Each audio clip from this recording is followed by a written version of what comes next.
குளக்கரையை ஆக்கிரமித்து வைத்திருந்த திமுக பிரமுகர் மீது புகார் அளித்த இளைஞரை திமுகவினர் சரமாரியாக தாக்கிய சம்பவம் கோவையில் பரபரப்பை ஏற்படுத்தியுள்ளது.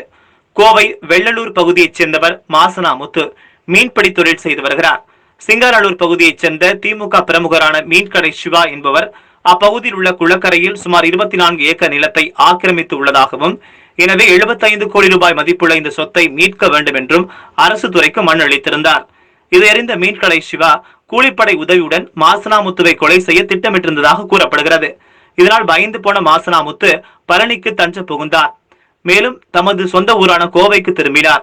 இதனறிந்த மீன்கடை சிவா கூலிப்படை ஆட்களை வைத்து மாசனாமுத்து மீது கொலைவரி தாக்குதலை நடத்தியுள்ளார்.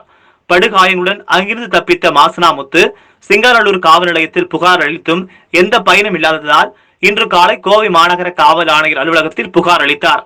தொடர்ந்து செய்தியாளர்களிடம் பேசிய மாசனாமுத்து ஆக்கிரமிப்பு குறித்து புகார் அளித்ததால் தம் மீது தாக்குதல் நடத்திய மீன்கடை சிவா மற்றும் அவரது கூலிப்படையினர் மீது தக்க நடவடிக்கை எடுக்க வேண்டும் என்றார். என் பேர் மாசனாமுத்து. நான் கோயம்புத்தூர் மாவட்டத்தை சேர்ந்தவன்.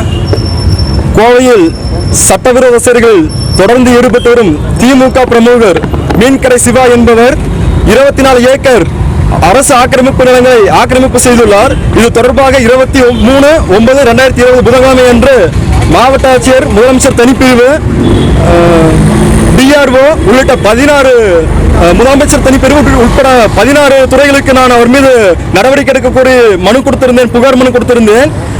அதன் பிறகு பார்த்தீங்கன்னா கூலிப்படை தலைவன் ரா சத்யா என்பவர் மூலம் என்னை கொலை செய்வதற்காக ஆட்களை விட்டு போட்டாலாம் கொடுத்து தொலாவினாரு. அவருக்கு பயந்துட்டு நான் ஊரை விட்டு ஓடிட்டேன்.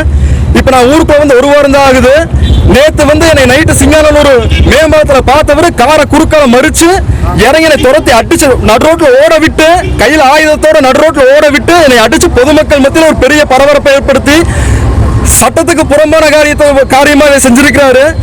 என் மேல கொலைவெறி தாக்குதல் நடத்தின மீன்கடை சிவா, அவரோட ஓட்டுநர் ரங்கதுரை, அவருக்கு உறுதுணையா இருக்கக்கூடிய கூலிப்படை தலைவன் சத்யா ஆகியோர் மீது கொலை முயற்சி உட்பட கூட்டுச்சதி உட்பட பல பிரிவுகளின் கீழ் நடவடிக்கை எடுத்து அவர்களை குண்டர் தடுப்பு சட்டத்தின் கீழ் சிறையில் அடைக்க வேண்டும் கமிஷனர் ஐயா கிட்ட மனு கொடுக்கறதுக்காக வந்திருக்கிறேன்.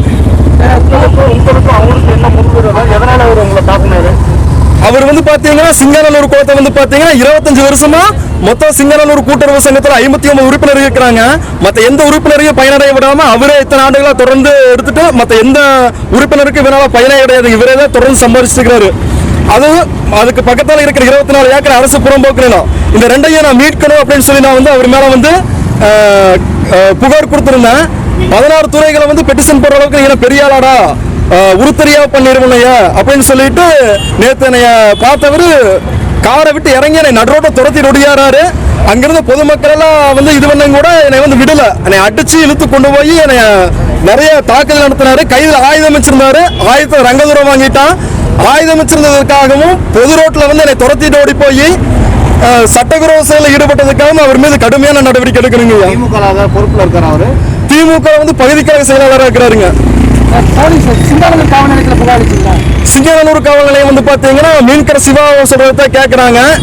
நான் என்னை ரத்தக்காயை ஏற்படுத்தி மீன்கடை சிவா சிங்காரலூர் காவல் நிலையத்தில் உட்கார வச்சு கூட எனக்கு எந்த முதலுதவியும் கூட செய்யல.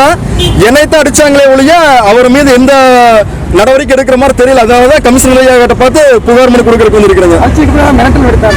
அடிச்சதுக்கு அப்புறம் இது வரைக்கும் எந்த மிரட்டல் வரலீங்க. அடிக்கும் போது நீ இருக்கவே மாட்டடா அப்படின்னு சொல்லிட்டு அடிச்சாருங்க.